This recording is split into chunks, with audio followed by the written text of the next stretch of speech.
Stage पे मौजूद हमारे कायद मोहतरम जनाब डॉक्टर अब्दुल गफ्फार कादरी साहब, नारेगांव के मोअज़्ज़िज़ उलमाए कराम, मेरे नौजवान दोस्तों, बुज़ुर्गों और हमारी पार्टी के तमाम जिम्मेदारान, अस्सलामु अलैकुम रहमतुल्लाहि बरकातहू। सबसे पहले तो मैं हमारे जियाले नौजवान दोस्त असलम भाई का शुक्रगुजार हूँ कि उन्होंने एक मौका फराहम किया कि हम आपसे कुछ बात कर सके। ये एक ऐसा नौजवान है जो मजलिस के लिए 24 घंटे और साल के 365 दिन तैयार रहता है। आप ये ना समझे कि नौजवान सिर्फ नारेगांव में काम करता है, बल्कि जब भी इसको आला कमान की आवाज़ होती है तो ये मजलिस के जिम्मेदारान के साथ कभी बीड़ जाता है, कभी यवतमाल जाता है, तो कभी नागपुर जाता है, कभी मुंबई जाता है। और मजलिस को ऐसे ही शेरों की ज़रूरत है जो मजलिस के आला कमान की आवाज़ पर लब्बैक कहे और मिल्लत इस्लामिया के मसाइल उठाने के लिए हमारे शाना बशाना खड़े रहे। यहाँ बड़ी तादाद में नौजवान हैं, बुजुर्ग हैं, बच्चे हैं। मैं एक छोटा सा खादिम हूँ मजलिस इत्तेहादुल मुस्लिमीन का। मैं इस मौके पर आपसे यही कहना चाहता हूँ कि आप बताइए कि मजलिस इत्तेहादुल मुस्लिमीन के औरंगाबाद आमद से पहले, मजलिस इत्तेहादुल मुस्लिमीन के औरंगाबाद आने से पहले क्या कभी आप अपने किसी मुस्लिम कायद को सुनने के लिए इस कदर जमा हुआ करते थे? क्या आप कभी अपने हुकूक की आवाज़ बुलंद करने के लिए इस तरीके से यकजा हुआ करते थे? क्या कभी अपने आप या अपनी मिल्लत को और अपनी कौम को इंसाफ दिलाने के लिए कोई कायद, कोई दीगर सियासी पार्टी का रहनुमा आपके दरमियान आया करता था? यकीन जानिए अल्लाह रब्बुल इज़्ज़त का एहसान करम है कि जिसने बैरिस्टर असदुद्दीन ओवैसी साहब को औरंगाबाद की तरफ देखने पर मजबूर किया। और बाद में हमारे दरमियान जो दो कायदीन आए, जनाब इम्तियाज जलील साहब और जनाब डॉक्टर अब्दुल गफ्फार कादरी साहब, इन दो कायदीन ने ये साबित कर दिया कि अल्हम्दुलिल्लाह इस वक्त महाराष्ट्र का मुसलमान और बिलखुसूस मुसलमान, औरंगाबाद का मुसलमान जिंदा ज़मीर है। आज से पहले आपकी जो लोग क़यादत करते थे, क्या आप जानते हैं कि वो कौन लोग थे? जो शराब के अड्डे चलाया करते थे, जो जुए के अड्डे चलाया करते थे। आपके दरमियान से कोई काबिल, कोई तालीमी याफ्ता, कोई आलिम, कोई मौलाना आगे आकर आपकी क़यादत करना नहीं चाहता था। क्यों नहीं चाहता था? सिर्फ इसलिए कि कांग्रेस एनसीपी वालों ने हमें ज़हनी तौर पर गुलाम बनाए रखा था। ये नहीं चाहते थे कि आपकी अपनी लीडरशिप खड़े हो। जब भी आपके दरमियान कोई मुसलमान लीडर आता तो आपको कहते कि ये शिवसेना का खड़ा किया हुआ है। यहाँ बहुत बड़ी तादाद में बुजुर्ग लोग मौजूद हैं, जितने सारे नौजवान हैं। बताइए कि आपके दरमियान से कितने ऐसे लोग हैं जो सरकारी नौकरियों में काम करते हैं? बताइए कितने ऐसे लोग हैं जिन्हें मौलाना आजाद फाइनेंस कॉर्पोरेशन से लोन मिला है? बताइए ऐसे कितने नौजवान हैं जिन्होंने सरकारी बैंकों से कर्ज लेकर अपने कारोबार शुरू किए हैं? ये ऐसे कितने बच्चे हैं कि जो आज 10वीं के बाद तालीम हासिल कर रहे हैं? मजलिस इत्तेहादुल मुस्लिमीन आपके दरमियान यही पैगाम लेकर आई है। हम सिर्फ सियासत के इलेक्शन के वक्त आपके दरमियान नहीं आते मेरे नौजवानों। मेरे और आपके कायद बैरिस्टर असदुद्दीन ओवैसी साहब का ख्वाब है, वो चाहते हैं कि इस मुल्क में जैसे दीगर बच्चे, दीगर कौमों के बच्चे तालीम हासिल कर रहे हैं, हमारे बच्चे भी वैसे ही तालीम हासिल करें। कौन नहीं चाहता कि उसका बच्चा डॉक्टर बने, इंजीनियर बने, वकील बने, अच्छे अच्छे कोर्सेस करे? लेकिन क्या मजबूरियां हैं कि हमारे बच्चे नहीं कर पाते? हम उन्हीं मजबूरियों को खत्म करने के लिए मजलिस इत्तेहादुल मुस्लिमीन आपके दरमियान आई है। और ये अल्लाह रब्बुल इज़्ज़त का बहुत बड़ा एहसान है कि इस वक्त आपकी और हमारी जो लोग क़यादत कर रहे हैं, ये अपने आप में तालीमी याफ्ता लोग हैं जो कानून को जानते हैं। इसीलिए हमको कद्र करना चाहिए अपनी क़यादत की। वरना वही जुए के अड्डे चलाने वाले और शराब के अड्डे चलाने वाले आपके लीडर हुआ करेंगे, जिसको हमने 2014 में रोका। मेरे नौजवान दोस्तों और बुजुर्गों, आज मुल्क के हालात दिन ब दिन बिगड़ते जा रहे हैं। हम आपके दरमियान आपको हौसला देने के लिए आए हैं कि घबराइए मत। डॉक्टर बाबा साहब अंबेडकर ने जो कानून बनाया है उसमें हमें अपना हक हासिल करने का पूरा पूरा इख्तियार दिया है। अपनी लीडरशिप के साथ खड़े रहना सीखिए। बहुत जल्द आपके दरमियान दूसरी सियासी पार्टियां आएंगी और आपको मजलिस इत्तेहादुल मुस्लिमीन के खिलाफ बातें करने की कोशिश करेगी। कई सालों से नारेगांव की बस्ती बसी हुई है, क्यों नहीं हुआ था इन रोड इन सड़कों का काम? क्यों बहुत सारी आपकी गलियों के काम हुए, अभी बहुत सारे बाकी है? इसलिए कि आपने अपना कायद चुन कर दिया है, जिसने अपने फंड से कुछ काम आपके इलाके में करवाया है। साल 2014 में नारेगांव वालों, आपसे जो गलती हुई है सो हो चुकी है 2015 में, लेकिन हम यकीन दिलाते हैं, जैसे भी डॉक्टर हमारे सोहेल जलील साहब ने कहा है, कि इस मर्तबा जो भी नुमाइंदा आपके दरमियान आएगा वो आपके अपने दरमियान चबूतरों पे बैठने वाला और आपके दरमियान सुख और दुख में शामिल होने वाला रहेगा। कोई बाहर का नुमाइंदा नहीं आएगा इंशाअल्लाह। लेकिन ये आपकी जिम्मेदारी बनेगी कि आप उसको भारी भरकम वोटों से कामयाब करेंगे। इसलिए कामयाब करेंगे कि नारेगांव वालों को यहां पर अस्पताल चाहिए, यहां पर स्कूल चाहिए, यहां पर अच्छी सड़कें चाहिए। जब नारेगांव में विकास की बातों की बात आती है तो कहा जाता है कि नारेगांव इल्लीगल बस्ती है। हम उन इल्लीगल बस्ती कहने वालों को बताना चाहते हैं कि जब वोटों की बात आती है तो तुमको नारेगांव वाले याद आते हैं, लेकिन जब विकास की बात आती है तो तुम कहते हो कि इल्लीगल बस्ती है। लेकिन मजलिस इत्तेहादुल मुस्लिमीन आपसे वादा करती है कि इंशाअल्लाह जितने लीगल बस्तियों में काम होते हैं उतने ही नारेगांव की बस्ती में भी विकास के काम होंगे इंशाअल्लाह। जरूरत इस बात की है कि आपको साथ खड़े होना पड़ेगा। आने वाले दिनों में आपको बहलाने और बुखलाने की बहुत कोशिश की जाएगी। आपको ज़हनी तौर पर गुलाम बनाने की मुसलसल कोशिशें की जा रही थी, लेकिन साल 2014 में जब से मजलिस इत्तेहादुल मुस्लिमीन ने महाराष्ट्र में कदम रखा, अपने दिल पे हाथ रख के पूछिए कि अपने आप पे फख्र आपको महसूस होता है या नहीं कि आपने अपना कायद चुनकर दिल्ली को भेजा। आपने अपने 90,000 वोटों से एक ऐसे कायद को खड़े किया। मैं इनके ताल्लुक से जनाब डॉक्टर अब्दुल गफ्फार कादरी साहब के ताल्लुक से एक शेर कहना चाहूंगा। गिरते हैं शहसवार मैदान जंग में सर, गिरते हैं शहसवार मैदान जंग में, वो तिफ्ल क्या गिरे जो घुटनों के बल चले। हम इंशाअल्लाह डॉक्टर अब्दुल गफ्फार कादरी साहब को मुंबई जरूर पहुंचाएंगे इंशाअल्लाह, और फिर बताएंगे कि क़यादत क्या होती है, और फिर बताएंगे कि इलीगल बस्तियों को लीगल फ्रेम में कैसे बिठाया जाता है। बस जरूरत इस बात की है मेरे नौजवानों और बुजुर्गों कि आपको मजलिस के साथ खड़े रहना है।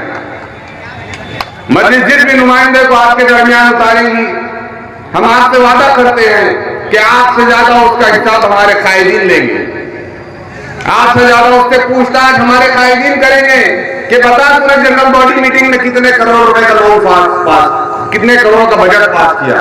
अगर वो करोड़ों का बजट पास होता है तो हमारे कायदीन उनसे पूछेंगे कि तूने कहां कहां काम किया। ये तमाम काम हो गए, लेकिन इस वक्त जरूरत है इत्तेहाद की। ये बात मैंने की थी सिर्फ नारेगांव की हद तक। अब एक आखिरी बात 5 मिनट में अपनी बात खत्म करके चलता चलूंगा कि इस वक्त मुल्क के जो हालात है, हिजाब के नाम पर, नफरत अंगेज भाषण के नाम पर और कश्मीर फाइल्स जैसी फिल्मों के नाम पर, इस वक्त मुल्क दुश्मन ताकतें चाहती है कि आप इस कदर पस्ती का शिकार हो जाए, आप इस कदर हौसला शिकन हो जाए कि आप फिर उठने की हिम्मत न कर पाए। आप भले ही ठेला लगाते होगे, कोई हर्ज नहीं है। आप एक पंचर की दुकान चलाते होगे, कोई हर्ज नहीं है। आप गैरेज पे काम करते होगे, आप एक दुकान पे सेल्समैन होंगे, कोई हर्ज नहीं है। इसलिए हर्ज नहीं है कि हम अल्हम्दुलिल्लाह हलाल की रोजी रोटी कमाकर अपनी औलाद को खिला रहे हैं, कोई हर्ज नहीं है। आप मेहनत कीजिए, लेकिन मजलिस चाहती है कि आप ठेला लगाए, आपका बच्चा ना लगाए, आप गैरेज पे काम करे, आपका बच्चा ना करे। मजलिस चाहती है कि आप अनपढ़ हो तो रह जाए, लेकिन आपके बच्चे ना रहे। मजलिस इत्तेहादुल मुस्लिमीन का यही मकसद है। मेरे और आपके कायद बैरिस्टर असदुद्दीन ओवैसी साहब यही चाहते हैं कि आप दूसरी कौमों के मुकाबलों में आंखों में आंखें डालकर बात करने वाले बने। और ये कब मुमकिन होगा? ये उस वक्त मुमकिन होगा जब आप अपनी क़यादत को मजबूत करेंगे। ये उस वक्त मुमकिन होगा जब आप अपने कायदीन को हाउस में भेजेंगे। ये उस वक्त मुमकिन होगा कि जब आप अपनी काबिल क़यादत को इस कदर मुस्तहकम और ताकतवर बनाएंगे कि अगर किसी पुलिस स्टेशन में आपके खिलाफ जुल्म और सितम होता है तो हमारे कायदीन उनकी आंखों में आंखें डाल के बातें कर सके। तो जरूरत इस बात की है कि हालात को समझिए। मुल्क के हालात दिन ब दिन बहुत तेजी से बदलते जा रहे हैं। इन हालात में हमारी जिम्मेदारी है कि हम मुत्तहद होकर मजलिस इत्तेहादुल मुस्लिमीन का साथ दे।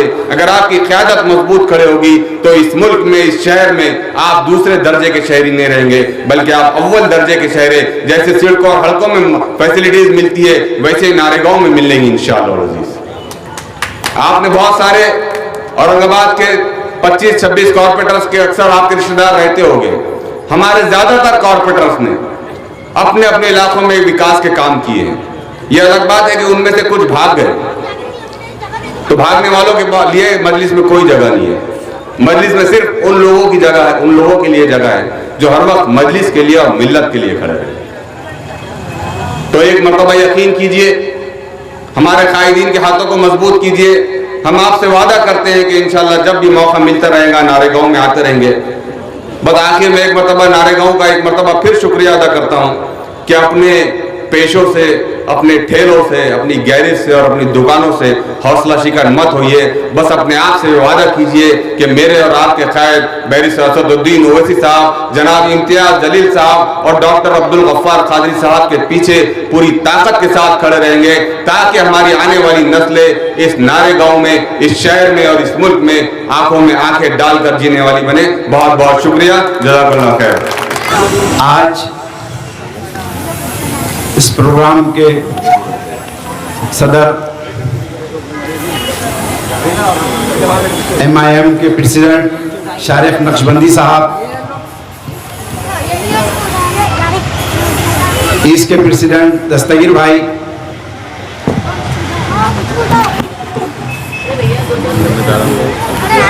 MIM पार्टी के तमाम जिम्मेदार, सबके अगर नाम लेंगे तो मेरे को टाइम बहुत कम बोले हमारे प्रेसिडेंट साहब ने।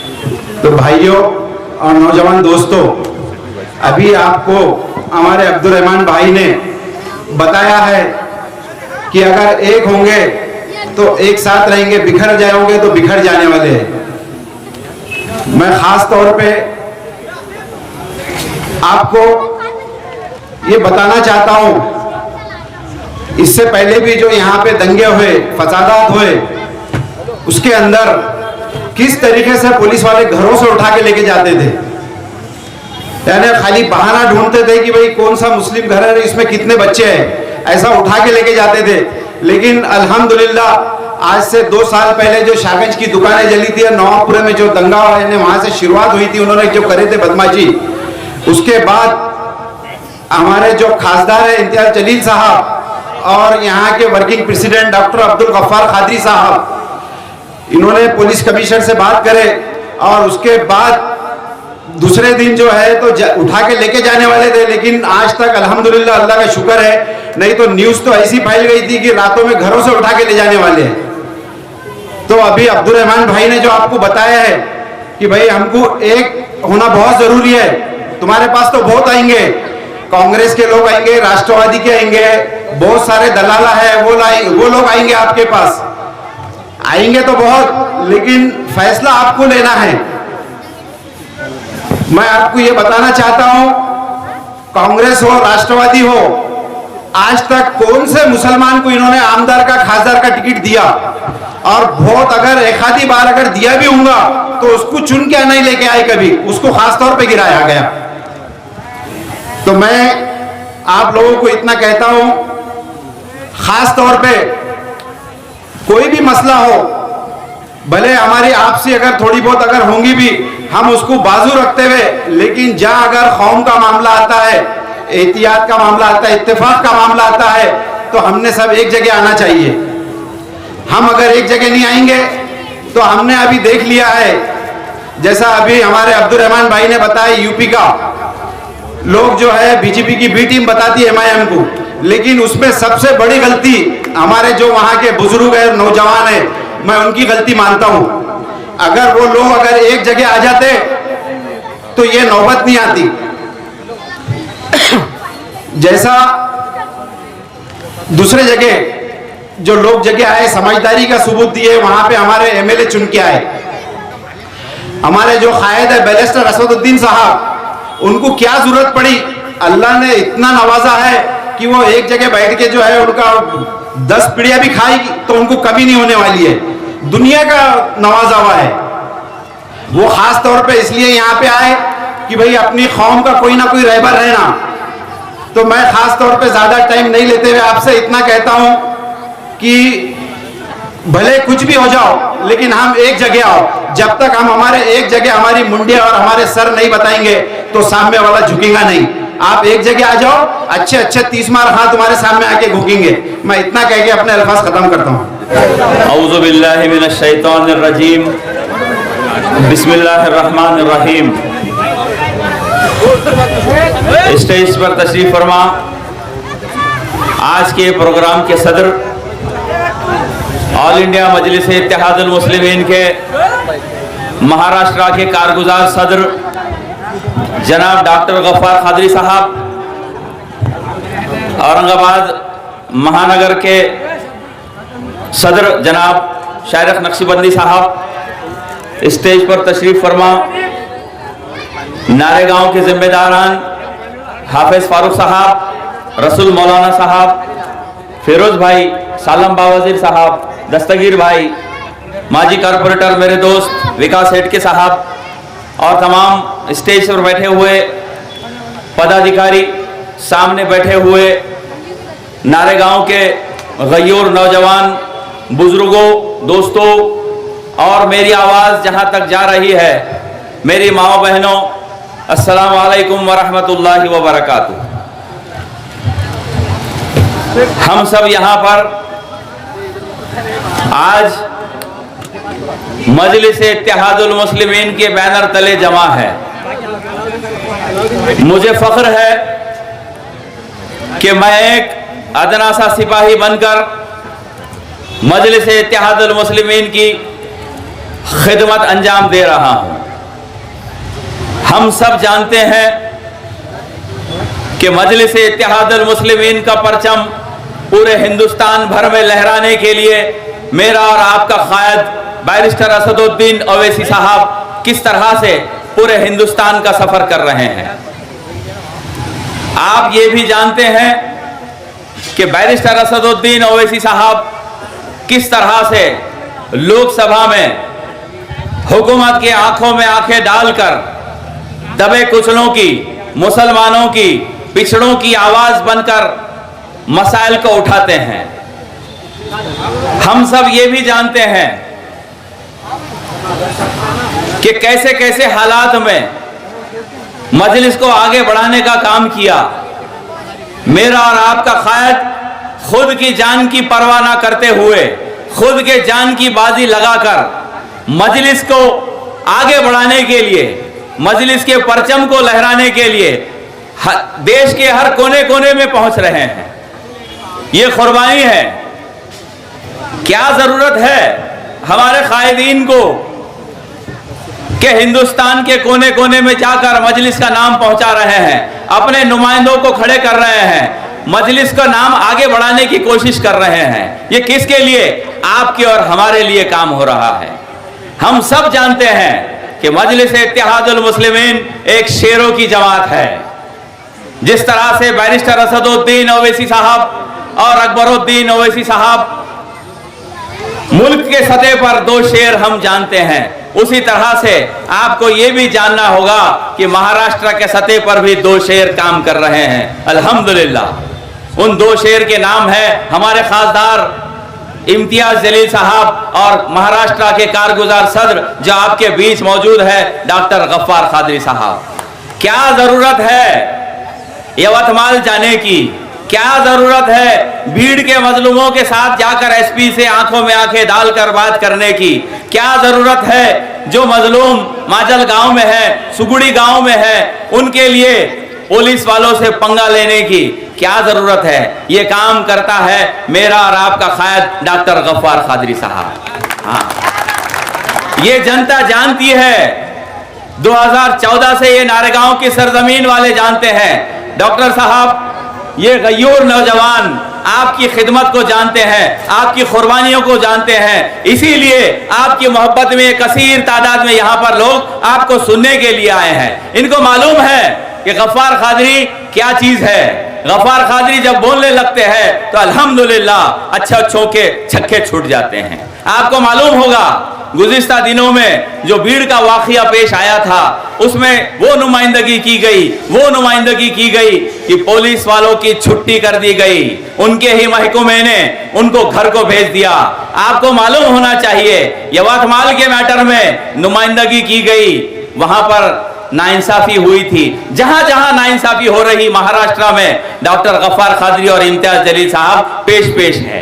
आपको अपनी लीडरशिप को पहचानना होगा, आपको हमारे नुमाइंदों को पहचानना होगा। मैं आपका शुक्रगुजार हूं, आपका भी शुक्रगुजार हूं। आपने 2014 में भी मजलिस का साथ दिया, 2015 में भी मजलिस का साथ दिया, 2019 में अल्हम्दुलिल्लाह हमने लोकसभा में इम्तियाज जलील साहब को भेजा, 19 के असेंबली में आपने 80,000 वोटों से डॉक्टर गफ्फार कादरी को साहब को नवाजा।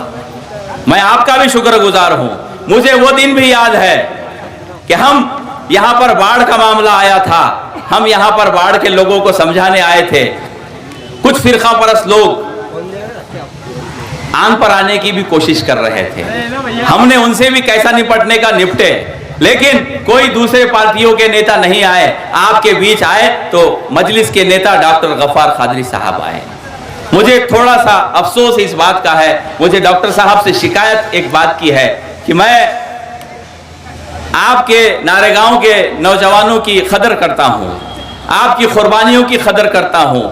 2015 में जब कारपोरेशन के इंतखाबात हुए थे, मजलिस ने ऐसा उम्मीदवार दिया कि उसने खुद पैसा खर्चा करने के बजाय यहाँ के लोगों के पैसे ले लिया और भाग गया, वाटाघाटी कर लिया। मुझे इस बात का अफसोस है डॉक्टर साहब, हमें इस बात का अफसोस है। जो लोग हम जानते हैं यहाँ के नौजवानों को, फारूक मौलाना साहब, रसूल मौलाना साहब, असलम भाई, जुम्मन चाचा, ये लोग कई 2014 से मैं देख रहा हूँ ये मजलिस के लिए रात दिन एक कोशिश कर रहे हैं। 19 में मैंने देखा असलम पठान ने अपोजिशन पार्टियों से झगड़ा किया, ये मैंने खुद देखा हूँ, आप लोग भी गवाह है इस बात के, है कि नहीं? है बताइए मुझे आप। क्या हमको आज भी डर है क्या आने वाले कारपोरेशन के इंतखाबात में क्या यही मामला तो नहीं पेश आएगा? हमें डर है।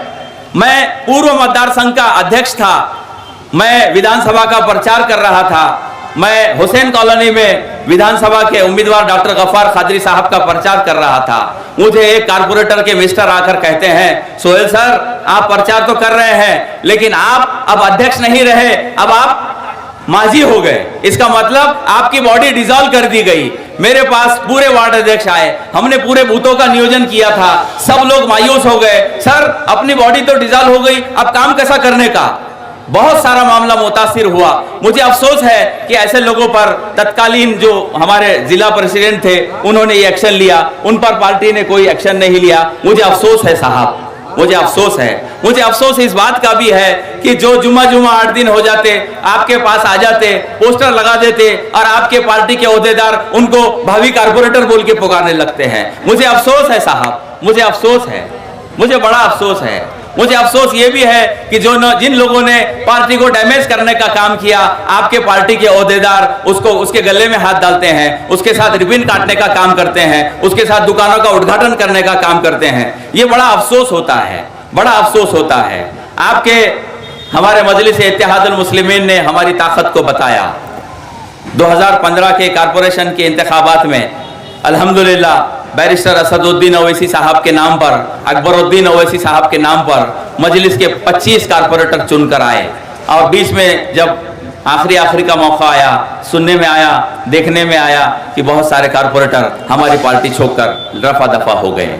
क्या हमारा आपसे सवाल है साहब, क्या आगे भी आप ऐसे ही उम्मीदवारों को उम्मीदवार बनाएंगे? क्या जो पढ़े लिखे नौजवान हैं, जो मेहनत कर रहे हैं, जो 2014 से काम कर रहे हैं, क्या ऐसे लोगों को आप मौका देंगे जो पार्टी के लिए मुस्तहकम रहेंगे, जो पार्टी की ताकत बनकर काम करेंगे, जो इधर उधर नहीं भागेंगे, जो मैच फिक्सिंग नहीं करेंगे, जो वाटाघाटी नहीं करेंगे? ऐसे उम्मीदवारों हमारी ख्वाहिश है जो लोग मेहनत कर रहे हैं। मैं देख रहा हूं बहुत सारे लोग 2014 से काम कर रहे हैं। हमारी ख्वाहिश ये है कि आप ऐसे कैंडिडेट को उम्मीदवार बनाइए जो सही में मजलिस का वफादार है और आखिर तक बैरिस्टर असदुद्दीन ओवैसी के नाम पर खड़ा रहे। मैं आपके सामने एक छोटा सा सिपाही के नाते आपके सामने कुछ बातें रखा हूं। मुझे उम्मीद है कि आने वाले दिनों में हमारे पार्टी के साथ और हमारी आवाम के साथ इंसाफ होगा। मुझे उम्मीद है कि आने वाले इंतखाबात में ऐसी कोई हरकत नहीं होगी जिससे पार्टी का नाम खराब होगा, जिससे पार्टी डैमेज हो सकेगी। मुझे यहाँ पर बुलाया गया, मैं असलम पठान से शुक्रगुजार हूँ, असलम पठान का शुक्रिया अदा करता हूँ। मुझे यहाँ बुलाया गया, मुझे यहाँ पर 2 लफ्ज़ बोलने का मौका दिया, बहुत बहुत शुक्रिया, जज़ाकल्लाह। बैरिस्टर असदुद्दीन ओवैसी साहब, MP इम्तियाज़ जलील साहब, Maharashtra working president doctor Abdul Gaffar Khadri साहब, हमारे शहर ज़िला अध्यक्ष शारिक नक्शबंदी साहब, हमारे यूथ के पूर्व अध्यक्ष सिराज सौदागर साहब, साबिक़ कारपोरेटर मीर हिदायत अली साहब, पप्पू भाई साहब, हमारे दोस्त मुजीब भाई साहब और जितने भी यहाँ के जिम्मेदार रसूल मौलाना, फारूक मौलाना बैठे हुए हैं, किसी का नाम मेरे से छूट जा रहा है, सब जिम्मेदार नारेगांव के यहाँ पे मौजूद है। आज ये प्रोग्राम रखने का मकसद ये है हमारे सामने कि हालात हाजरा और जिस तरीके से पूरे मुल्क में फ़िरका वाराना फसादात चल रहे हैं और हर जगह जो है तो विकास के नाम पे 2014 से कुछ भी काम नहीं हो रहे हैं, सिर्फ जातिवादी मामला चल रहा है बस। तो इसके लिए आपको हमको एकजुट होकर मिलजुल कर जो है तो अपने एक पार्टी की क़यादत को, बैरिस्टर असदुद्दीन ओवैसी साहब की क़यादत को मजबूत करना है। और कोई ऐसा वो नहीं है कि कोई भी एक मुद्दा बना के हम लोगों के पीछे जो तो ये लोग लग रहे हैं कि कभी इस्कात का मामला है, कभी हिजाब का मामला है, कभी 3 तलाक का मामला है। और जिस तरीके से आपने 2014 में, 2017 में, 2019 में जिस तरीके से मजलिस इत्तेहादुल मुस्लिमीन को वोटों से नवाजा, अभी आपके बीच में ऐसे तीतर बटेर बहुत आएंगे कि क्या होता बोल के इन्हों 3 टाइम से इनके मुंह के बल गिर रहे हैं, लेकिन फिर भी इतना गिरने के बाद भी जो है तो ये लोग आपके बीच में आएंगे। 2014 में भी हमने हमारे डॉक्टर साहब महाराष्ट्र वर्किंग प्रेसिडेंट ने जो यहाँ पे लोग मिसाल देते थे कि दर्डा को जो तो कोई हरा नहीं सकता, लेकिन हमारे डॉक्टर अब्दुल गफ्फार खादरी साहब ने उसको हरा के बताया आपको कि जो 15 साल से मुसलमानों के नाम पे राजनीति कर रहा था और जिस तरीके से मुसलमानों को हरासमेंट हो रहा था, उस तरीके से हमारे डॉक्टर साहब ने उनको हराने का काम किया। उसके बाद में फिर बोले कि नहीं ये तो नामुमकिन बात है, MP कब आना, MP कैसे आ सकता, लेकिन फिर भी आप लोगों की पूरों की मेहनत साथ में थी। तो एक अल्लाह ने हमको इम्तियाज़ जलील साहब के शक्ल में MP भी अता फरमाया। और दूसरा जो तो आने वाले वक्त में फिर महानगर पालिका का इलेक्शन आ रहा है, फिर जो तो और हरा और नीला झंडा जो तो इमाम पार्टी का इंशाल्लाह महापौर बनेगा इस मर्तबा। इतना कह के मैं अपनी 2 बात खत्म करता हूँ। अल्लाह हाफिज। एक नारा लगाओ मेरे साथ, नारे तकबीर, नारे तकबीर, नारे तकबीर।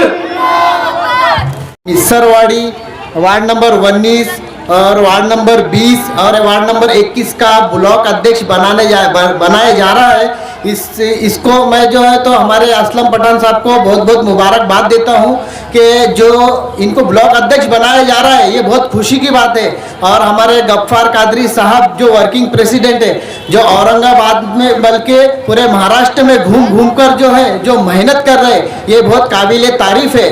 और हमारे शहर अध्यक्ष जनाब शारिक नक्शबंदी साहब जो औरंगाबाद में जो धूम मचाए हुए हैं मजलिस के ताल्लुक से, जो हर वार्ड में जाकर पानी का मसला हो या डेनिस का मसला हो या कॉरपोरेशन से हो या फिर डिविजनल कमिश्नर ऑफिस के पास धरना हो, ये हर काम में जो है तो आगे। तो मैं जो है इन सभी हमारे MIM के जो भी वरिष्ठ अधिकारी है सभी का मैं तहे दिल से शुक्रिया अदा करता हूं कि औरंगाबाद में इन्होंने एक घमासान मचा चुके। और औरंगाबाद में जो है तो कॉरपोरेशन का इलेक्शन बहुत जल्दी आने वाला है, और औरंगाबाद में जो कॉरपोरेशन का इलेक्शन आने वाला है इससे जो अदर पार्टियां हैं, जो भी पार्टियां, राष्ट्रवादी, कांग्रेस, ये सब बौखलाहट में है कि MIM वाले इतना जमीन पे काम कैसे करते। तो ये जमीन पे काम करते हैं इसके वास्ते कि हम जो है तो आवाम को लेकर जो है तो डेनिस के मसले, MSCB के मसले, लाइट के मसले ये सभी उठाते। तो मैं सभी जितने भी हमारे वार्ड अध्यक्ष हैं, हमारे जो कॉरपोरेटर है, जो माजी कॉरपोरेटर है, और जो भी हमारे पार्टी के अधिकारी है, ये ऐसे धूम मचा रहे औरंगाबाद में। तो औरंगाबाद के जो राष्ट्रवादी, कांग्रेस, सेना, भाजपा ये परेशान हो चुकी है। इसीलिए औरंगाबाद का इलेक्शन जो है तो तकरीबन 8 साल होने को आए, लेकिन औरंगाबाद का इलेक्शन ये कर रहे नहीं है। और इसमें जो है स्मार्ट सिटी के ताल्लुक से जो हमारे कमिश्नर साहब है, हमारे कलेक्टर साहब है, ये सब इन्वॉल्व है। स्मार्ट सिटी के जितने भी पैसे हैं ये इनको इनके जेब में डालना है करके औरंगाबाद का महानगर पालिका का इलेक्शन जो है तो ये करा रहे नहीं है। जब पूरी डकार ले लेंगे, जब ये बोलेंगे औरंगाबाद का कॉरपोरेशन का इलेक्शन लड़ाना है बोल के, तो मैं जो है तो औरंगाबाद के आवाम से भी अपील करूंगा। तो आप सोशल मीडिया के ताल्लुक से, पेपरबाजी के ताल्लुक से औरंगाबाद के मसले को लेकर महानगर पालिका का इलेक्शन जल्द से जल्द लड़ाना बोलकर जो है तो ताकि धूम मचा दे, ताकि औरंगाबाद का इलेक्शन हो और आवाम को जो तकलीफ ना हो। आवाम को तकलीफ ये हो रही है आज पानी के ताल्लुक से, डेनिस लाइन के ताल्लुक से, हर ताल्लुक से जो है तो आवाम को जो है तो मसला जो आवाम का बहुत बढ़ते जा रहा है। लेकिन ये क्या कर रहे हैं औरंगाबाद में जो है तो मजलिस को नीचा करने के वास्ते जो है तो ये कॉरपोरेशन के इलेक्शन नहीं लगा रहे। लेकिन इंशाल्लाह ये जितना भी जोर लगा दे, मजलिस यहाँ से औरंगाबाद से अपना महापौर और हरा झंडा लहरा कर बताएगी इंशाल्लाह। मैं ये अपने दो जगह कर लेता हूँ, अपनी जगह लेता हूँ। जज़ाकल्लाह, शुक्रिया। औज़ु बिल्लाहि मिनश शैतानिर रजीम, बिस्मिल्लाहिर रहमानिर रहीम। स्टेज पे तशरीफ फरमा नारेगांव के जिम्मेदारान जनाब फारूक मौलाना साहब, जनाब रसूल मौलाना साहब, आसिफ भाई साहब, मेरे साथ में आए हुए इस मशरिकी हल्के के सदर जनाब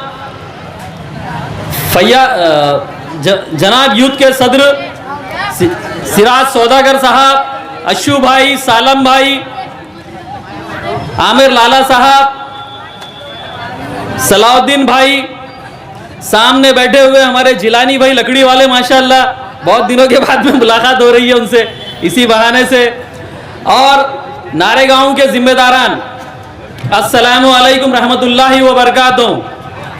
आज आप तमाम के बीच में असलम पठान साहब की कोशिशों से आपसे मुखातिब होने का मौका मिला। जैसा कि आप लोग जानते हैं कि कुल हिंद मजलिस इत्तेहादुल मुस्लिमीन हर वक्त मुसलमानों की और दलितों की आवाज़ बनकर इस नारेगांव के हलके में तरक्याती कामों का जायजा भी लेते रहे हैं और तरक्याती काम भी करते रहते हैं। आपने देखा member of parliament Imtiaz Jaleel साहब की नुमाइंदगी की वजह से यहाँ पे उनके फंड से तकरीबन कहीं रोड भी दिए गए, और आपने देखा 2014 के इंतखाबात होने के बाद से कुल हिंद मजलिस इत्तेहादुल मुस्लिमीन के मशरिकी हलके के उम्मीदवार डॉक्टर अब्दुल गफ्फार कादरी साहब आपके बीच में मुस्तकिल डोर टू डोर पैदल दौरे करते रहते थे। और मेरे भाइयों, वो आप लोगों की प्रॉब्लम को सुनने के लिए आप लोगों के बीच में आते रहते थे। आपको याद होगा मगरिब से लेकर रात 10 बजे तक वो आप ही की बस्तियों के अंदर यहाँ पे रहते थे। कभी भी रात में 2 बजे क्यों नहीं होता, अगर डीपी का मसला हो, लाइट चली जाई हो, यहाँ पे असलम पठान साहब जो हमारे वार्ड के अध्यक्ष है नारेगांव वार्ड के, ये तकरीबन 2014 से मेरे भाइयों मुस्तकिल मजलिस इत्तेहादुल मुस्लिमीन के बैनर तले मजलिस की और आप लोगों की खिदमत अंजाम दे रहे हैं। मैं असलम पठान के लिए आप लोगों से गुजारिश करता हूं कि एक बार दिल खोल के उनके लिए तालियां बजाएं मेरे भाइयों। अल्हम्दुलिल्लाह उनकी मेहनतें आप लोगों की जितनी प्रॉब्लम्स रहती है वो डॉक्टर अब्दुल गफ्फार कादरी साहब, इम्तियाज जलील साहब, हमारे शहर सदर शारिक नक्शबंदी साहब, इन तक वो मसले मसाइल को लेकर आते हैं और अपनी बात आप लोगों की नुमाइंदगी वहां पे करते हैं। पिछले वक्त में हमने देखा असलम पठान साहब ने यहाँ पे जो लाइट कट हो रही थी उसके लिए डीपीओ का इंतजाम किया गया। ये मजलिस के बैनर तले इन लोगों ने काम किया। मेरे भाइयों, आप यकीनन जानते होंगे कि 2014 में हमें यहाँ से शिकस्त हुई, उसके बाद कॉर्पोरेटर के इंतखाबात हुए। इंतखाबात में कुल हिंद मजलिस इत्तेहादुल मुस्लिमीन को यहाँ से एक उम्मीदवार भी दिया गया था, जिस उम्मीदवार को आपने बहुत ही बेहतरीन ताउन किया और अपने वोटों से नवाजा। उसी के बाद मेरे भाइयों 2019 के इंतखाबात आए, आपने member of parliament Imtiaz Jaleel साहब की शक्ल में यहाँ से दिया। आपको मैं एक चीज बताता चलूं, इम्तियाज जलील साहब हर वक्त इस नारेगांव बस्ती के लिए फंड देते रहे। मेरे भाइयों, नारेगांव बस्ती चूंकि एक पूरा गिरीन तबके का इलाका है और यहाँ पे फंड लाना बहुत मुश्किल होता है मेरे भाइयों, फिर भी हर वक्त यहाँ पे फारूक मौलाना मौजूद है, रसूल मौलाना मौजूद है, ये लोग हर वक्त जाते रहते हैं, डॉक्टर साहब से नुमाइंदगी करते रहते हैं। उसी की बुनियाद की वजह से आपको यहाँ पे बेहतरीन रोड भी दिखाई दिए। मेरे भाइयों, मैं आपको आने वाले वक्त की ये दावत देता चलूँ कि आपको कुछ ही महीनों में यहाँ पे म्युनिसिपल कॉरपोरेशन के इंतखाबात है। मैं आपको एक चीज बताता चलूँ, यहाँ पे नारेगांव के 2 वार्ड है मेरे भाइयों, जिसमें मुसलमानों की और दलितों की तादाद बहुत ही अच्छी है। हम यहाँ से कुल हिंद मजलिस इत्तेहादुल मुस्लिमीन के बैनर तले अपने नुमाइंदों को भेज सकते हैं। मेरे भाई, आपको मुत्तहिद होना है। जिस तरीके से हमने पार्लियामेंट में ये देखा कि मजलिस इत्तेहादुल मुस्लिमीन की ताकत और दलितों का साथ मिलने से हमने एक मेंबर ऑफ पार्लियामेंट यहाँ से चुनकर दिया। मुमकिन नहीं था भाई, लेकिन हमने कर दिखाया। आप लोगों की यकजहती की वजह यह है कि अल्हम्दुलिल्लाह मेंबर ऑफ पार्लियामेंट दिल्ली में जाकर बैठे हैं और अपनी आवाज बुलंद कर रहे हैं। हमें आने वाले वक्त में म्युनिसिपल कॉरपोरेशन के इंतखाबात में अपने उम्मीदवार हम देंगे यहाँ से, आपको उन्हें कामयाब करना है। जो कोई मसला हमारा यहाँ पे बचा है मेरे भाइयों, वो हम हमारे कॉर्पोरेटर के जरिए से उसको पूरा करेंगे। सही है कि नहीं जिलानी भाई? कर सकेंगे अपन इंशाल्लाह। अपने को ये सारी चीजें अहद करना है मेरे भाई। आज आपने देखा हिजाब के मुद्दे पे हमारे पार्टी के सदर अली जनाब बैरिस्टर असदुद्दीन अवैसी साहब हर वक्त पार्लियामेंट में नुमाइंदगी करते, चाहे वो एनआरसी का मसला हो, ट्रिपल तलाक का मसला हो। मेरे भाइयों, सिर्फ और सिर्फ वाहिद एक मुसलमान हमारे कायद है जो पार्टी के हमारे सुप्रीम हैं, वो हर वक्त नुमाइंदगी करते। मेरे भाइयों, आपको भी उनकी नुमाइंदों को सराहना पड़ेगा और उनके हाथों को मजबूत करना होगा। मेरे भाई, हम उनके हाथों को किस तरीके से मजबूत करेंगे? हमें जो भी इंतखाबात होते हैं उसमें कुल हिंद मजलिस इत्तेहादुल मुस्लिमीन के नुमाइंदों को चुनकर देना है मेरे भाई। जब हम चुनकर देंगे, उनकी वहां पे दिल्ली में ताकत मजबूत होंगी मेरे भाई। हमने देखा कि यूपी के इलेक्शन में अभी हमारे सदर के ऊपर गोलियां भी चली भाई। क्या जरूरत है उनको? उनके पास में हर चीज है मेरे भाई, लेकिन क्यों वो आप लोगों के बीच में आ रहे? क्यों अकेले समंदरों की तरह जो है तो पब्लिक के बीच में चलते हैं मेरे भाई? उनको मुसलमानों में यकजहती पैदा करना है, इसलिए वो आप लोगों के बीच में हक की आवाज को बुलंद करने के लिए पहुंचे। आपने देखा हमें 2005 में 2009 में सियासी शऊर नहीं था मेरे भाई। हम हर वक्त कांग्रेस, राष्ट्रवादी, इनके नेताओं के पीछे हम भागा करते थे मेरे भाई। सही है कि नहीं? ये गलत है। हमारे पास में कोई पर्याय नहीं था भाई। जिस वक्त मजलिस इत्तेहादुल मुस्लिमीन आई औरंगाबाद शहर में, उसने महाराष्ट्र के अंदर 2 एमएलए चुनकर दिए। तभी से हमें सियासी शऊर आया मेरे भाई। अपनी हक बात को बुलंद करने का हमें जज्बा पैदा हुआ। यह जज्बा हमें बरकरार रखना है मेरे भाइयों। आने वाला वक्त यकीनन बहुत बुरा है। हमें अपने बच्चों को तालीमी मियार में आगे बढ़ाना है मेरे भाइयों। हमें अपने बच्चों का मुस्तकिल बनाना है। असदुद्दीन अवैसी साहब हर वक्त कहा करते हैं कि बेटा कलम जेब में रखा करो, कलम की बहुत बड़ी ताकत है। हमें अपनी कलम भी अपने पास रखनी है, हमें अपना हकूक भी मानना है। और ये गवर्नमेंट बहुत सोई हुई है मेरे भाइयों, हमें इसे जगाना बहुत जरूरी है। मैं आप लोगों से गुजारिश करता हूं कि आने वाले वक्त में हमें कुल हिंद मजलिस इत्तेहादुल मुस्लिमीन को कामयाब करना है मेरे भाई।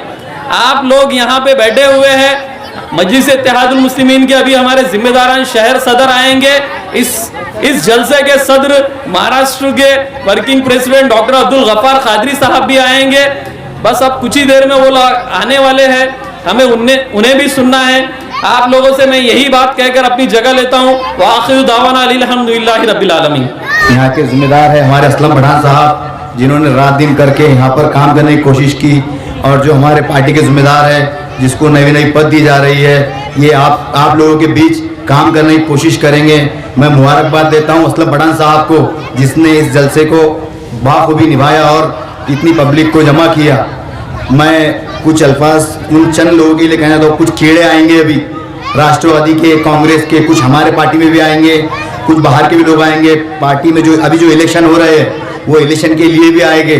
तो आप तमाम ऐसे लोगों पर नज़र रखिए जो आपके बीच रात दिन खड़े हैं, आप उनके साथ कांधे खांधा लगाकर खड़े रहिए। और जो लोग अभी सियासत को देखते हुए, ये इलेक्शन को देखते हुए आएंगे, कुछ हमारे पार्टी में भी आएंगे और कहेंगे कि हमें इलेक्शन लड़ना है, हमारा साथ दो। तो आप लोगों को देखना है कि यहाँ पर जो रात दिन असलम पठान के जैसे लोग और जो पार्टी के जिम्मेदार हैं, जो 13 से 14 से यहाँ पर मेहनत कर रहे हैं, मैं देख रहा हूँ 2012, 13, 14, 18, 19, यहाँ तक कि 22 में भी जो कांधे खांधा लगाकर आपके लिए खड़ा है, वैसे लोगों को आपने यहाँ पर खड़े करना और जो दूसरे पार्टी से लोग आएंगे उनको नज़रअंदाज करना। मैं आप तमाम से गुजारिश करता हूँ कि असलम पठान के जैसे लोगों को पार्टी में ताकत देने का काम करिए। जो नए जो पार्टी में जो लोग आ रहे हैं अभी उन पे नज़र रखिए, और जो पार्टी में अभी जो पद लेंगे, जो 4 लोग हैं हमारे, कुछ वार्ड के पद लेंगे, कुछ हमारे यूथ के हैं,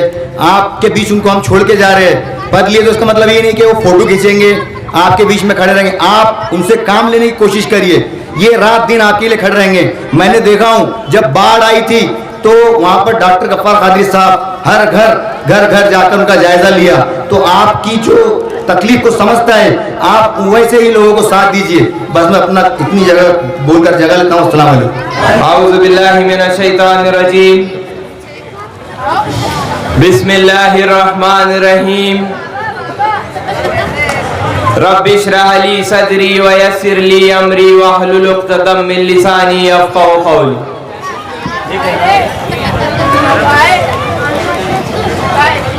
स्टेज पे तशरीफ फरमा शहर औरंगाबाद के सदर जनाब शारिक नक्शबंदी साहब, मीर हिदायत अली साहब, पप्पू कलानी साहब, अकरम साहब, सिराज सौदागर साहब, समी अली खान साहब और आप तमाम, अस्सलामु अलैकुम व रहमतुल्लाहि व बरकातुहू।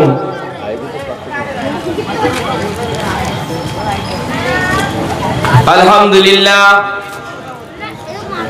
अल्लाह का शुक्र है, अल्लाह का बड़ा फजल है कि ये जो अवाम हमारे सामने बैठी है, इन्हीं की वजह से 2014 में जब मजलिस इत्तेहादुल मुस्लिमीन शहर औरंगाबाद आई थी, आप लोगों ने मजलिस इत्तेहादुल मुस्लिमीन को मोहब्बतों से नवाजा और ये मोहब्बत 2014 में रंग लाई और हमने इम्तियाज जलील साहब को ऐवान असेंबली में भेजा। उसके बाद 2015 में फिर से आपकी मोहब्बतों ने रंग लाई और हमारे 26 नुमाइंदे ऐवान बल्दिया में आपकी मोहब्बतों ने फिर से कामयाब किया। फिर 2019 आया, उसमें भी हमने इम्तियाज जलील साहब की शक्ल में मेंबर ऑफ पार्लियामेंट शहर औरंगाबाद से दिया। आपको ये बता दूं कि पूरे महाराष्ट्र में सिर्फ एक एमपी है जो मुसलमान है, उसके अलावा कोई मुसलमान एमपी नहीं है। अब जो ये जलसा रखा गया है, ये हालत हाजरा पे है मुसलसल 3 हफ्तों से इस तरह के जलसे रखे जा रहे हैं, इस तरह के जलसे हो रहे हैं। और ये इसलिए हो रहे हैं ताकि हम अपने कौम के इत्तेहाद को मजबूत रखे, बरकरार रखे और हम हमेशा कामयाब होते रहे, इसलिए ये जलसे रखे जा रहे हैं। इससे पहले अगर मैं बात करूं तो 70 बरस से जो चल रहा है मुल्क हिंदुस्तान में, तो हमने राजीव गांधी का साथ दिया, तो हमने इंदिरा गांधी का साथ दिया, तो हमने सोनिया गांधी का साथ दिया, तो हमने महाराष्ट्र में विलासराव देशमुख का साथ दिया, तो हमने मुलायम सिंह का साथ दिया, तो हमने एनसीपी में शरद पवार साहब का साथ दिया। बदले में हमें क्या मिला बताइए? 70 वर्ष पहले जो मुसलमानों के हालात थे, आज भी वही हालात है। क्या हम नहीं चाहते हालात बदलना है? न हमें रोजगार मिला, न हमें तालीम मिली और न हमें कुछ मिला। हमें मिला तो सिर्फ रुसवाई मिली, हमें मिला तो जेल की सलाखें मिली, हमें मिला तो गरीबी मिली, हमें मिला तो टपरियां मिली, हमें मिला तो हमें टपरियां मिली और हमें मिली पंचर की दुकानें और हमें मिला ऑटो रिक्शा। इसके अलावा मुसलमान को हिंदुस्तान में कुछ नहीं मिला। क्या आप नहीं जानते, क्या आप नहीं चाहते कि हमारा मुस्तकबिल ये था? सरकारी महकमों की बात करें, बड़े बड़ी करोड़पति कंपनियों की बात करें, तो एक भी मुसलमान नहीं है। चाहे राष्ट्रवादी कांग्रेस हो या फिर कांग्रेस हो, इन्होंने सिर्फ मुसलमानों के वोटों का इस्तेमाल किया और करते आ रहे हैं। इलेक्शन करीब है, फिर ये लोग आपके पास आएंगे, तरह तरह की बातें करेंगे और आपको खरीदने का काम शुरू हो जाएगा। और मैं बड़े अफसोस के साथ कहता हूं, मुसलमानों के वोटों की कीमत सिर्फ 500 रुपये लगाई जाती है। तो मैं इनसे कहना चाहूंगा क्या 500 रुपये में अगर बाजार में खरीदने जाए तो कुत्ते के और बिल्ली के बच्चे मिलते हैं, 500 रुपये में मुसलमानों के शेरों के बच्चे नहीं मिलते। ये हाल कर रखा है मुसलमानों का यहां पर इन्होंने। जो बच्ची ने कर्नाटक में नारा लगाया अल्लाह अकबर का, उसे सियासत बनाकर पेश किया गया। अब कोर्ट डिसाइड करेंगी कि हमें क्या पहनना है और क्या नहीं पहनना है। ये हाल हो गया है मुसलमानों का। और मेरे भाइयों, मेरे बुजुर्गों, मेरे साथियों, याद रखो, याद रखो, अगर मुसलमान नहीं बदला तो याद रखो आने वाला मुस्तकबिल सामने है। हमें तोड़ दिया जा रहा है, हमें बर्बाद कर दिया जा रहा है। कश्मीर फाइल्स आपने सुनी होंगी, जो अभी फिल्म आई है, उसमें सिर्फ मुसलमानों के खिलाफ बात बताई है।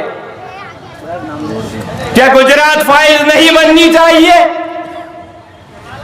मुल्क हिंदुस्तान में जब से मुल्क हिंदुस्तान आजाद हुआ है, 50,000 फसादात में मुसलमानों की जाने गई, अब हमारी मां बहनों की इज्जत लूटी गई, आबरू लूटे गए, घर और कारोबार को बर्बाद कर दिया गया। और आज बता रहे हैं कश्मीर फाइल्स। गुजरात का हाल देखो, क्या हम भूलेंगे 2001? पुलिस महकमे को तो गुलाम बनाकर रख दिया। इस मुल्क के लिए जो मुसलमानों ने कुर्बानियां दी वो किसी ने नहीं दी भाई। मैं एक बात आपको बताता हूं कि मुसलमानों ने इस मुल्क के लिए क्या कुर्बानी दी। सन 1858 की बात करूंगा, जब अंग्रेजों ने उलमाए कराम से कहा हमारा साथ दो, तो उलमाए कराम ने अंग्रेजों का साथ नहीं दिया। दिल्ली से लेकर अमृतसर तक, अमृतसर से लेकर दिल्ली तक हमारे उलमाओं की लाशें लटकी थी। ऐसा कोई दरख्त नहीं था जहां पर हमारे उलमाओं की लाशें नहीं लटकी थी। हमने इस मुल्क के लिए खून दिया है, अपनी जानों का नजराना पेश किया है, और ये सिला मिला है हमें। झूठे इल्जामात में हमारे मुसलमान बच्चों को जेलों में डाला गया, बम ब्लास्टिंग में हमारे बच्चों को जेलों में डाला गया। जिनके पास रोजगार नहीं है वो कैसे बम बनाएंगे, जिनके पास रोजगार नहीं है वो कैसे फसादात करेंगे, जिनका खुद पुरसाले हाल नहीं वो किसी को क्या नुकसान पहुंचाएंगे। ये बात सोचनी होगी, ये बात समझनी होगी। कुछ वक्त पहले हर दौर में हमारे पे इल्जाम लगते हैं कि मजलिस-ए-इत्तेहादुल मुस्लिमीन भारतीय जनता पार्टी की बी टीम है। एक हफ्ता पहले इम्तियाज जलील साहब ने कहा अगर हम भारतीय जनता पार्टी की बी टीम है और हमारे वजह से कांग्रेस को नुकसान होता है या राष्ट्रवादी वालों को नुकसान होता है तो ठीक है, तुम्हारा मकसद है बीजेपी को हराना, हमारा भी वही मकसद है, आओ हम साथ मिलकर बीजेपी को हराते हैं। इन्हें मंजूर नहीं है ये बात, इन्हें आपके वोट चाहिए, इन्हें आपके नौजवान बच्चे चाहिए इलेक्शन में काम करने के लिए। उसके बाद ना तो हमें तालीम मिलती है, ना तो हमें रोजगार दिया जाता है और ना हमें हमारा हक दिया जाता है। ये चाहते हैं कि तुम हिंदुस्तान के मुस्तकबिल का हिस्सा नहीं बनो, ये चाहते हैं हिंदुस्तान के मुस्तकबिल का हिस्सा तुम कोई भी नहीं बनना चाहिए। बड़ी बड़ी कंपनीज देख लो, बड़े बड़े स्कूल्स देख लो, कोई मुसलमान के है? क्या है मुसलमान का? वही ऑटो रिक्शा, वही पंक्चर की दुकान, वही पान टपरिया। और इसमें अफसोस के साथ कहूंगा मुसलमानों की भी गलती है। हमें समझना होगा दोस्त कौन है, दुश्मन कौन है, ये बात समझनी होगी। अच्छा कौन है, बुरा कौन है, ये चीज समझनी होगी। जब तक हम नहीं समझेंगे, जब तक हमारा यही हाल होते रहेगा। हमको इन्होंने जंजीरों में बांध कर रखा है, हमारे पैरों में जंजीरें हैं। तो मैं आप तमाम से कहूंगा जंजीरों को तोड़ दो, जंजीरें नहीं टूटी है तो पैर को काट दो, लंगड़ा कर चलो मगर आजाद चलो, लंगड़ा कर चलो मगर आजाद चलो। और फिर हम ये मुल्क के शहरी नहीं है, ये मुल्क हमारा नहीं है। अरे सभी का खून शामिल है यहाँ की मिट्टी में, किसी के बाप का हिंदुस्तान थोड़ी है। ये मामलात हो गए हमारे। अभी बोलने वाले बहुत हैं, इंशाअल्लाह आगे और गुफ्तगू होंगी, आगे और बात होंगी, मगर मैं आप लोगों को ये कहना चाहूंगा, मजलिस इत्तेहादुल मुस्लिमीन के हाथों को मजबूत करने के लिए हाथ उठाकर लब्बैक कहना होगा। जो कर्नाटक की बहन ने नारा लगाया था वही नारा मैं लगाऊंगा, नारे तकबीर, नारे तकबीर, नारे तकबीर। एक बहन ने नारा लगाया था भाई, ज़ैनब की बेटियों ने तो मैदान को संभाल लिया है, मजा तो तब आएगा जब अली के बेटे मैदान में उतरेंगे। मैं अपनी बात खत्म करता हूं कुछ अशार के साथ, जो मैं हरदम कहता हूं इस बार भी कहूंगा। जब जब जुल्मी जुल्म करेगा सत्ता के गलियारों से, जब जब जुल्मी जुल्म करेगा सत्ता के गलियारों से, चप्पा चप्पा गूंज उठेगा इनकलाब के नारों से। जगाला शांतीचा संदेश देणारे महाकारुणिक तथागत भगवान बुद्ध, तसेच दीनदलितांसाठी आपल्या वाड्यातील हौद खुले करणारे महात्मा ज्योतिबा फुले, माता सावित्री, डॉक्टर बाबासाहेब आंबेडकरांना शिक्षणासाठी सहकार्य करणाऱ्या, तसेच दलितांसाठी त्यांच्यावर होणारे अन्याय अत्याचार दूर करण्यासाठी बाबासाहेबांच्या सदैव मागे राहणाऱ्या आमच्या माता रमाई, छत्रपती शाहू महाराज, भारतीय घटनेचे शिल्पकार, महामानव तथागत महामानव परमपूज्य डॉक्टर बाबासाहेब आंबेडकर या महामानवांना सर्वप्रथम नमन करतो। आणि येथे मंचावर उपस्थित असलेले आजच्या कार्यक्रमाचे अध्यक्ष,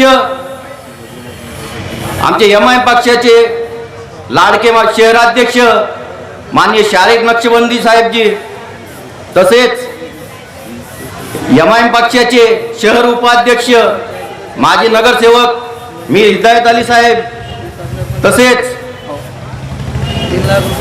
पप्पू कलानी उर्फ गाजी सादुद्दीन, तसेच मंचावर उपस्थित मान्यवर एमआयएमचे पदाधिकारी व येथे मोठ्या संख्येने उपस्थित असलेल्या माझ्या बंधू आणि बंधूंनो,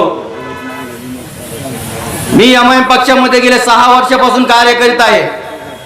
मी जेव्हा एमआयएम पक्षामध्ये प्रवेश करत होतो तेव्हा मला माझे काही दलित बांधव, माझे काही आंबेडकर विचारांना धरून चालणारे हिंदू बांधव मला सांगत होते की एमआयएम पक्ष हा मुस्लिमांचा पक्ष आहे आणि मुस्लिम विचारधारा मानणारा तो पक्ष असल्यामुळे आपण तिथे जाणे योग्य नाही।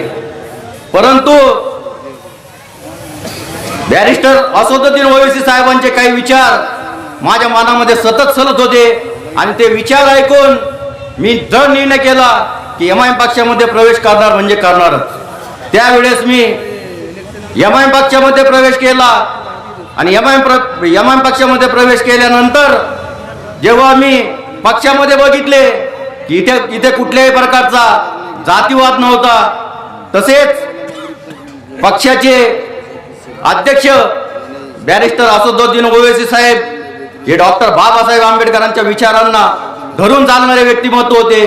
तसेच भारताची जी घटना आहे त्या संविधानाचं संरक्षण करण्याचं कार्य जो कोणी करत असेल तर ते फक्त एमआयएमचे बॅरिस्टर असदुद्दीन ओवैसी साहेब। या सर्व गोष्टी मी जेव्हा बघितल्या तेव्हा मी माझ्या दलित बांधवांना सांगितलं आणि त्यांनी हे सर्व बघितल्यानंतर ते सुद्धा एमआयएम पक्षामध्ये काही महिन्यानंतर एमआयएम पक्षामध्ये समाविष्ट झाले, प्रविष्ट झाले। तर अशा प्रकारे आम्ही एमआयएम पक्षामध्ये आलो।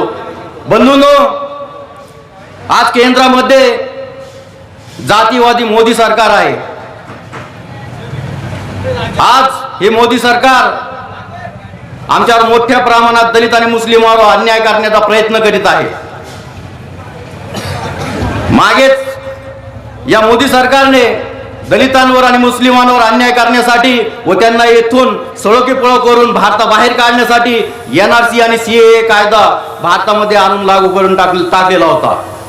त्यांना माहिती होतं की भारतामध्ये दलित समाज आणि मुस्लिम समाज मोठ्या प्रमाणावर अशिक्षित समाज आहे, यांच्याकडे कुठल्याही प्रकारचे कागदपत्र मिळणार नाही आणि त्या कागदपत्रांच्या आधारावर यांना आम्ही देश सोडायला मजबूर करू आणि भारताबाहेर हाकलून देऊ.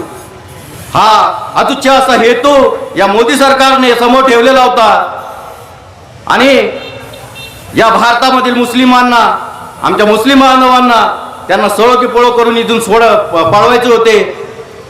आणि जर ते गेले नसते तर ते शेवटी एवढा विचार करून होते की मुस्लिमांवर मोठ्या प्रमाणात अत्याचार करायचा, प्रसंगी गोळीबार सुद्धा करायचा, हा विचार या मोदी सरकारने केलेला होता. त्याच्यामुळेच या घाणेरड्या मोदी सरकारला मी एवढेच सांगू इच्छितो, मी अल्लाह ताआलाला एक नम्र विनंती करतो की माझा आवाज त्या घाणेरड्या मोदी सरकारपर्यंत जाऊ दे, त्या घाणेरड्या अमित शहा पर्यंत जाऊ दे, त्या चड्डीवाल्या RSS पर्यंत जाऊ दे आणि त्यांना कळू दे की या मुस्लिम बांधवांसोबत आज आम्ही दलित बांधव खांद्याला खांदा लावून यांच्या सोबत उभे आहोत. आज तुम्ही यांच्यावर अन्याय अत्याचार करण्याचा प्रयत्न कराल तर उद्या आम्ही त्यांच्या सोबत उभे आहोत. यांच्यावर गोळी चालविण्यापूर्वी तुम्हाला आमच्या दलित बांधवांवर गोळी चालवावी लागेल, त्यानंतर तुम्हाला या मुस्लिम बांधवांचा सामना करावा लागेल. तसेच या मोदी सरकारला मी एवढे सांगू इच्छितो की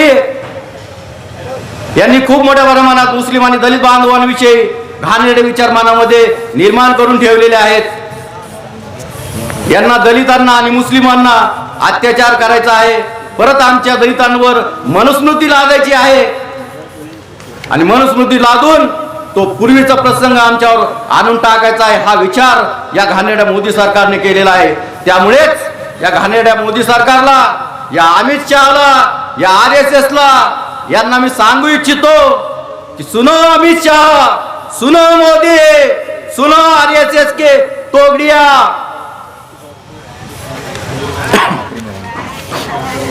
तुम हम पर अन्याय करना चाहते हो, जुल्म करना चाहते हो, लेकिन डॉक्टर बाबा साहेब आंबेडकर ने हमें उस टाइम ही कह के गए कि 4 दिवस शेळी होऊन जगण्यापेक्षा 2 दिवस वाघ होऊन जागा. क्या बात है. आम्ही काही हातामध्ये बांगड्या घालून बसलेलो नाहीयेत. आज जर आमच्यावर अन्याय अत्याचार करण्याचा प्रयत्न जर तुम्ही केला तर नक्कीच आम्ही तुमच्यावर वार करून तुम्हाला सामोरे जाण्याचा प्रयत्न करू आणि तुमच्याशी लढा देण्याचा प्रयत्न करू. एवढेच मी ते सांगू इच्छितो. बंधूंनो, या घाणेरड्या अमित शहाने आणि या घाणेरड्या मोदी सरकारने दलित आणि मुस्लिम बांधवांविषयी जो विचार मनामध्ये बाळगून ठेवलेला आहे, त्या घाणेरड्या विचाराविषयी मला एकच इथे सांगू वाटते कि किसी के पेट से मोदी जैसा पाप पैदा हुआ है, किसी के पेट से मोदी जैसा पाप पैदा हुआ है तो किसी के पेट से अमित शाह जैसा सांप पैदा हुआ है. लेकिन इन सब के बापों का बाप इस हिंदुस्तान में मेरा डॉक्टर बाबा साहेब आंबेडकर पैदा होके गया है. इसलिए हम अब जुल्म सहने वाले नहीं है. डॉक्टर बाबासाहेब आंबेडकर मागे सांगून गेले की अन्याय जर सहन करत असाल, अन्याय जर सहन करून तुम्ही मरत असाल तर उद्या तुमची पुढची पिढी तुमच्या अन्यायाचा बदला घेण्याशिवाय राहणार नाही. परंतु अन्याय सहन करता करता तुम्ही जर मरण पत्करत असाल तर पुढची पिढी गुलाम बनल्याशिवाय राहणार नाही. तर माझ्या बंधूंनो, मी तुम्हाला इथे एकच सांगू इच्छितो की मोदी सरकार, हे काँग्रेस सरकार, हे राष्ट्रवादी सरकार, हे शिवसेना सरकार आमच्या दलित आणि मुस्लिम बांधवांवर मोठ्या प्रमाणात अत्याचार करण्याचा प्रयत्न करीत आहे, आम्हाला गुलाम बनवण्याचा प्रयत्न करीत आहे. तर तुम्हाला वाटतंय का आपण गुलाम बनलो पाहिजे? लगता है क्या तुम्हें गुलाम बनना चाहिए? तुम्हारी अगली पीढ़ी गुलाम बनना चाहिए? तो डॉक्टर बाबा साहेब आंबेडकर ने जो सुविचार रखा है वो सुविचार पर चलो और आने वाले इलेक्शन में हमारे एमआईएम पार्टी के उम्मीदवार के साथ रहो, उन्हें अच्छे से वोटिंग करके उन्हें बड़े वोटिंग से कामयाब बनाए. इतना ही आपसे कहना चाहता हूँ. ये अपने पढ़ वाकफ का कार्यक्रम किया मुनकिद हुआ है, तो जितने भी यूथ है आज अपने यूथ और फादर बॉडी की जो पदें दी जाएंगी तो ये अपनी यूथ रीड की हड्डी है और इसी तरह अपने को आगे मजलिस का काम करते हुए मजलिस को मजबूती से अपने को कामयाब कराना है और मजबूती से नारेगांव से अपने को मजलिस की सीट निकालना है। ये सभी यूथ की जिम्मेदारी है। जिस तरह हमने खासदार इम्तियाज जलील साहब को मेहनत करके और दुआओं से जिताया है, ये आप सब जानते हैं कि 25-30 साल से औरंगाबाद में क्या काम हुआ है, क्या काम नहीं किया गया है। नारेगांव ये कचरा पट्टी जो यहाँ पर रहती थी तो लोग यहाँ पर आने के लिए कहते थे कि नारेगांव एक कचरा एरिया है, लेकिन जिस तरह खासदार साहब चुनकर आने के बाद जो कचरा पट्टी यहाँ से हटाई गई है, सिर्फ इससे पहले बातें होती थी कि यहाँ से हटेंगे, ये करेंगे, सीमेंट रोड होगा, हम भी बचपन से सुनते थे कि ऐसा होने वाला है। लेकिन जब हमने हमारे कायद को मजबूत किया, चुनकर लाके दिया, तो हमने ये बताया कि हम यहाँ से एक कचरा पट्टी उठाकर आगे शिफ्ट कर सकते हैं। तो इसी तरह हम यहाँ की नारे को गली गली में इंशाल्लाह पानी की पाइपलाइन, कचरे का मसला, ये सब इंशाल्लाह हल करने के लिए अपने अपना जो ब्लॉक अध्यक्ष है और ये जो युद्ध की बॉडी आज जो पद वापस होने वाला है, तो इंशाल्लाह हमें काम करना है और काम करते करते आगे बढ़ना है। हमें ये नहीं देखना है कि किसी के पास पद है या ये पद वाले काम करेगा या पद वाले आगे जाएगा। हम मेहरबानी मजलिस है, हम मजलिस को दिल से मोहब्बत करते हैं, इसलिए अपने को ये काम जिम्मेदारी से आगे बढ़ाना है। ये नहीं भाई कि अध्यक्ष ही काम करेगा, हमारी सबकी जिम्मेदारी है। आप आधी रात को गफ्फार कादरी साहब को फोन कर सकते हैं और वो फोन आपका उठाएंगे भी, लेकिन आपको अपना मसला उन तक पहुँचाना होगा। आप कहेंगे घर बैठे कि हमारा मसला हल हो जाना, लाइट नहीं आ रही, पानी नहीं आ रहा, ड्रेनेज नहीं आ रहा, देखो रोते रहेंगे तो कुछ नहीं होने वाला है। रोते रहने वालों के साथ कोई नहीं रहता। आपको आगे बढ़ के अपनी मसाइल को फेस करना पड़ेगा। इंशाल्लाह अपने मसाइल जरूर हल किए जाएंगे।